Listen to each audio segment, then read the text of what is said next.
All right, my name is Bill. This is my channel, Fretboard Refugee, and it is Theory Thursday. Today we're going to be looking a little bit at the A minor scale. We're going to talk a little bit about what we talked about last week, how to practice a scale, how to get a scale under your fingers, how to really understand where the intervals are in a scale. And we're going to be looking at the position of the A minor pentatonic scale that goes, the A minor scale. Pentatonic scale will be a subset of that. That's between the 4th and 8th frets. So just to give you a picture of what that looks like, got the 1, 3, 4, 5, 6, 7, the root again, the 2, that's the one note on the 4th fret there, the 3rd, that's the 4th, 5th, 6th, 7th, the root again, the 7th, and the 8th. The reason I picked this particular shape of the A minor scale is because it actually starts on the root. So this is the root note here, A. We've got roots here, here, and here. So what's pretty cool about that is if you're practicing the shape, you are already centered tonally on the tonic, on the A. So 1, 2, 3, 4, 5, 6, 7, root, 2, 3, 4, 5, 6, 7, the root again, 2, 3. Now let's call that out by note, and so we understand what we're working with. Again, this is the A minor scale. So it goes A, B, C, D, E, F, G, A, back to the root, B, B, C, D, E, F, G, A, B, C. And what do we notice about that? There are all naturals, no sharps, no flats. The reason for that is this is the relative minor of the C major scale. The C major scale is, of course, the only major scale that has no flats or sharps. We covered that last week. I think we've covered that a couple times. So we've talked a little bit about how I like to practice this.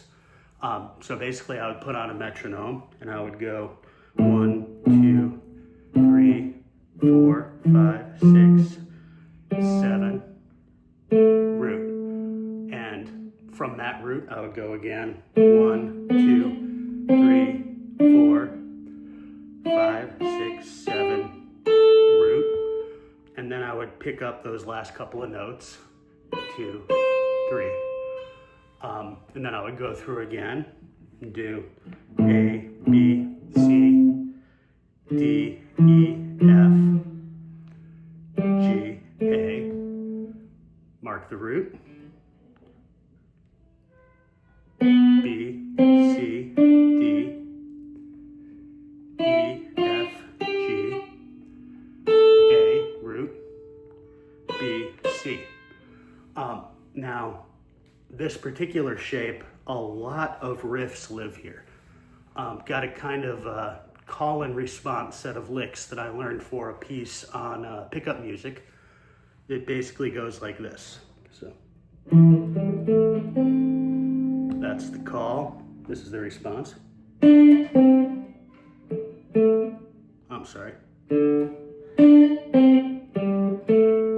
That's the response. Then the call changes. The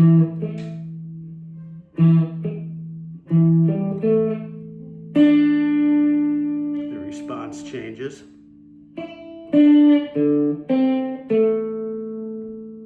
The call changes yet again. And the response. So what do we notice about that? What's important about that? Well, let's look at it in terms of intervals. This first lick goes E, E, G, A, C. What does that look like intervallically? So that's 5, 7, root, third. So 5, 7, root, third. Then the response goes D, C, G, A. So 4, 3, 7, root. So you'll notice the root is present in both of those, and it feels significant. It feels like a resolution. Let's look at that next little lick. So this time we're ending on the D, which is the fourth. So, and the response goes from E, E, D, C, root. Or, if we want to do it intervallically, that's going to be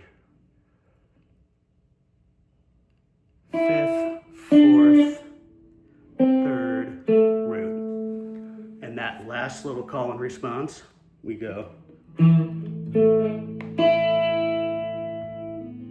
So what does that look like? That's E, the fifth, G, the seventh, A, the root. Look at that one more time.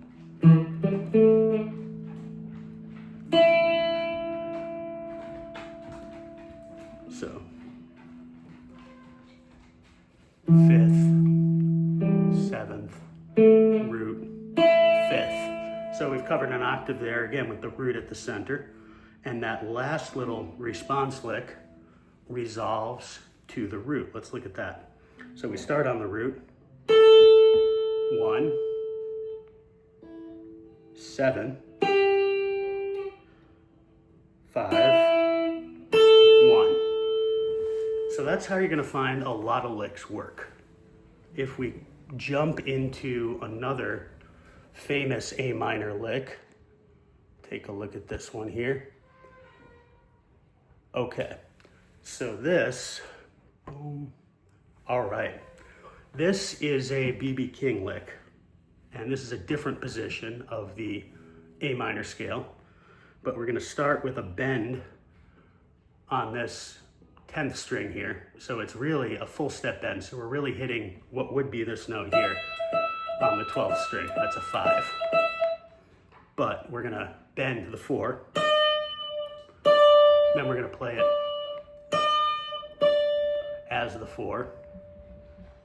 Drop down here to the 3rd, come up here to the root, and then we're here on the 5th, which slides down.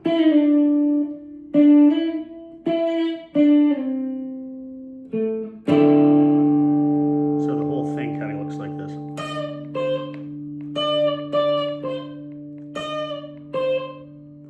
Sorry, get that right.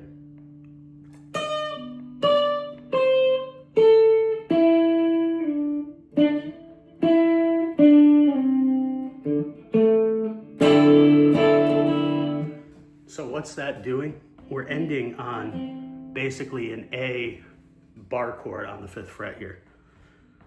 So let me see if I can play this at speed. That might not be happening today. We'll find out.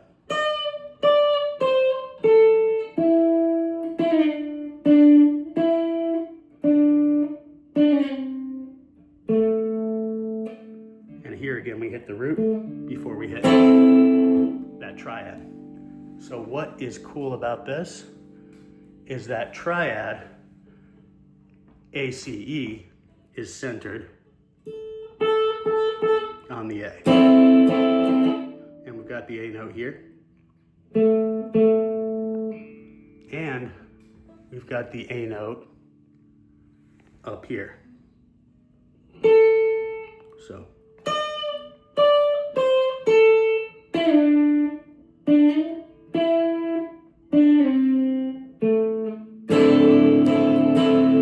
I don't have the rhythm quite right, but that is a lick from The Thrill Is Gone, which is A minor blues.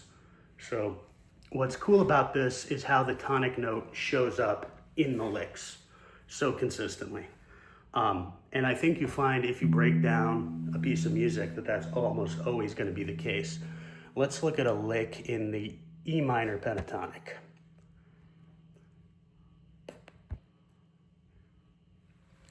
Now this is actually a pretty common lick in a lot of swampy blues here. So G, G, E, D, A, and this open string here. So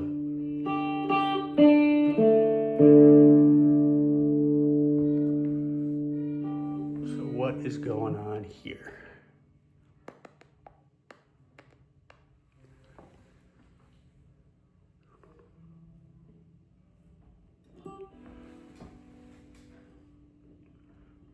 So, got G, G, E, D, A, D.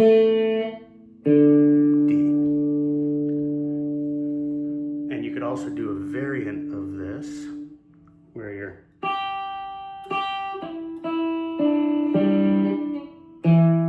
you end on the E. And that comes up a lot in some early urban electric blues. So it's interesting when you learn a lick to bring up a diagram, and I'm using this app right here, which is called Chords and Scales. I believe I paid for it. It's called Scale Bank, but it's the same company that also has an app called Chords and Scales. And what's pretty cool about that is you get to see both the interval and the note names, and it can bring up any scale diagram anywhere on the fretboard, whether you want to look at one shape or the fretboard in general. For example, if we wanted to look at the E minor pentatonic everywhere on the fretboard, ta-da, there we go. And it lets you see, it lets you sort of work through if you want to jump between things too. Like let's say we're playing in the open position. So root, third, fourth, fifth, seventh, root. Let's say we wanted to jump up to, let's say the 7th fret. We know there's an E here on the 7th fret, and I can see that right in front of me on this diagram. So if you're just kind of noodling around to a backing track and you want to see what you're doing in terms of where the root note is, what intervals you're using, if you've learned a lick and you want to break it down by notes, if you've learned a lick and you want to figure out how it fits into those scales, honestly, I've even used this to try to work backwards to understand what key I'm in and how that key works. So sometimes there will be a song that's in E, but all the notes won't be in the E major scale. Well, often that's because you're using a note like this, that's the flattened third. And often that'll be followed with either a slide to the major third or a hammer on to the major third. So it really lets you understand how a given genre of music works if you have the tabs in front of you, or if you've learned a lick from your friends, or even if you figured out a lick by yourself by listening to a song. Oftentimes, if you're figuring out a lick, it's easier to have this in front of you and then sort of try notes that make sense with what's going on key-wise in the song, or major and minor in the song. And if you have that information in front of you, it can be very easy to understand what's going on in terms of the scale that's being used. There's also songs like Happy Birthday, for instance, takes place entirely within a major scale shape. So that's something we might look at next week, is looking at melodies for songs in terms of the major scales. So I'm just gonna close out for a few minutes here by playing through a couple shapes of the E minor pentatonic scale, because that's something I meant to do today anyway and haven't gotten to yet. So feel free to watch these last couple of minutes as I stumble through these. I am not warmed up.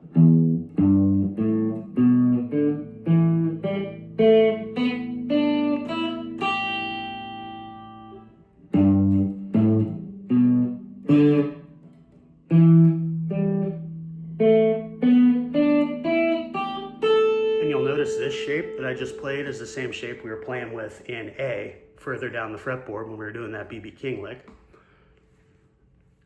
And this next shape here, this 5/7 shape, has a lot of overlap with the 5/7 shape of the A minor scale that we were playing with earlier. So this is one of my favorite shapes to solo in, whether I'm playing an A or E.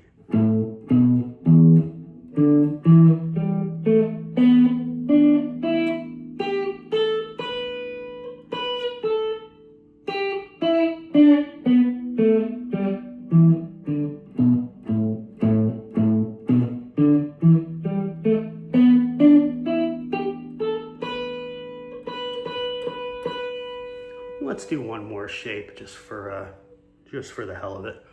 So on the 7th fret, go 5, 7, root, 3rd, 4, 5, 7, root, 3rd, 4th,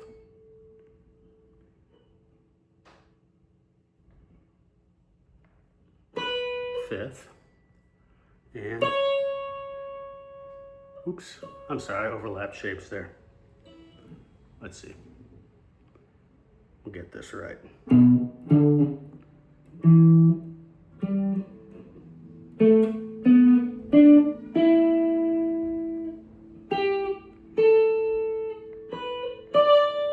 There we go.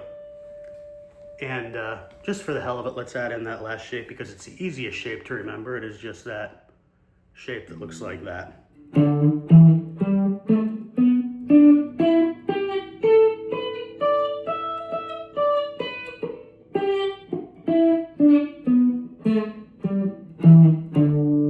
you have gotten to see how sloppy I am with this when I am not warmed up. But thank you for watching.